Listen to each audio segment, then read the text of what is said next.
When Jim Matthews heard a voice on the phone asking about his throat, it wasn't a ghost. It was an identity echo. Thomas exists because Jim cannot exist without the weight of failing him. In Fromville, leadership isn't about tactics. It's about whether you can look your trauma in the eye and still choose to stand. We're exploring why engineer logic fails as armor and why the town is a mirror that doesn't reflect your face, but your lack. In the real world, you're miles away from your trauma. Here, you're just one breath away. It's more like a solvent. It doesn't create monsters. It dissolves the clamor of the world until all that remains is that one thing you've spent your life trying to overlook. Nobody arrives in this town empty-handed. They come in weary. Distracted and busy such chatting about Christie's hair day in and day out. Car radios hum, phones are barely charged, and arguments hang in the air, paused mid-sentence. Guilt is tucked away neatly, fitting snugly in a glove compartment. The road curves and tree falls, and whatever they were trying to escape lingers in the back seat. The town doesn't place it there. It simply blocks the exits. By day, Fromville appears manageable. People engage in discussions and debates about chores, rations, and who forgot to close the window. There's movement, and movement feels like hope. As long as someone's hammering away, you can convince yourself that progress is being made. But when night descends, the town shifts its tone. It doesn't grow louder, it grows quieter. The creatures outside become almost secondary to the stillness within the walls. Once the doors are locked and the talismans hung, there's nothing left to mend. No. Errands. No traffic. No emails. No excuses.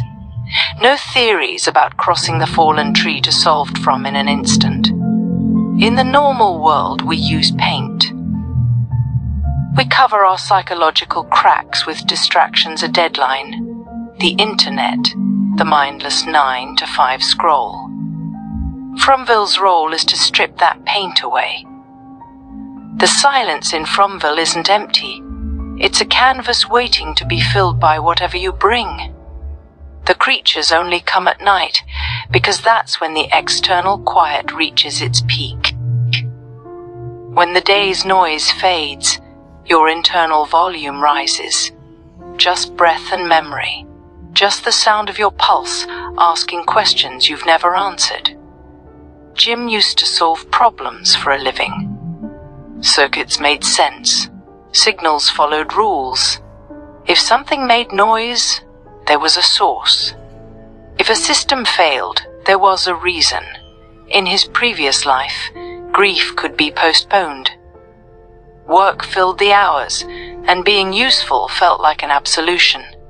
But in this town, there's nothing left to fix.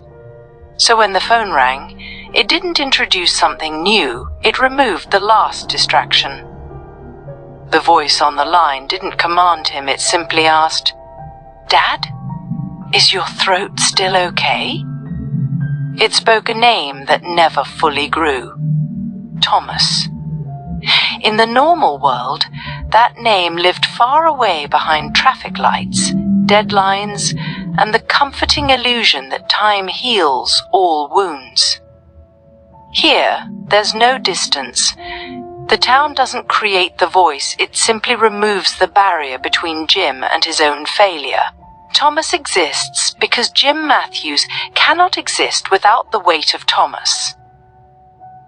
The identity echo is just the wound speaking back to the wounded. In another place, those names would surface during anniversaries and bad dreams, then fade back into the blur of routine. In this town, they remain present. They stand before him, breathing. The town doesn't accuse him, it simply removes the noise that once kept those accusations faint. Leadership here isn't about tactics, it's about whether he can face the memory of who he failed and still choose to stand.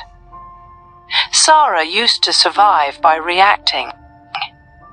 There was always something external to fight against an argument, a threat, a hand raised too quickly. In the town, there's no abuser to push back against, no chaos loud enough to drown out doubt. So the conflict turns inward. Voices don't arrive like invaders, they come like thoughts that no longer have competition.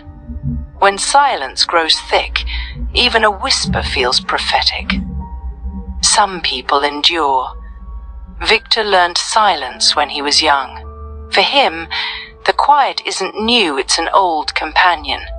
He draws what hurts him. He doesn't deny it, he gives it shape on paper, so it can't swallow him whole. Boyd endures because he refuses to put his names down. He doesn't bury them, he carries them openly like a wound that is scarred but never vanished. Eric used jokes as paint until the night stripped him bare. Jim tried to use engineer logic as a fresh coat of paint, trying to rationalize a wound that was purely emotional. When the paint failed, the crack wasn't merely a line, it became a canyon. It consumed him. A man who jokes too much during the day finds that humor has no echo at night. A man who makes people laugh cannot outrun the symbol waiting for him in the dark. A father who believes logic is armor discovers that logic can't negotiate with a name. Fromville doesn't hunt the strongest. It doesn't reward the pure nor choose the guilty. It does something simpler and more merciless.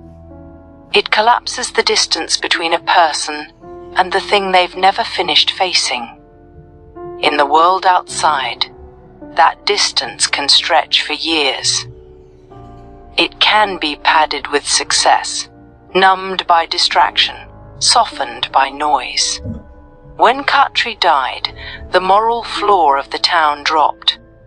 When Tian Chen was taken, compassion vanished. Now that Jim is gone, the rationality anchor is vacant. Fromville is a mirror that doesn't reflect your face, it reflects your lack. It shows you precisely what you failed to be. Boyd sees the commander who failed his men. Jim sees the father who couldn't catch his son. Tabitha sees the mother who couldn't protect the nest.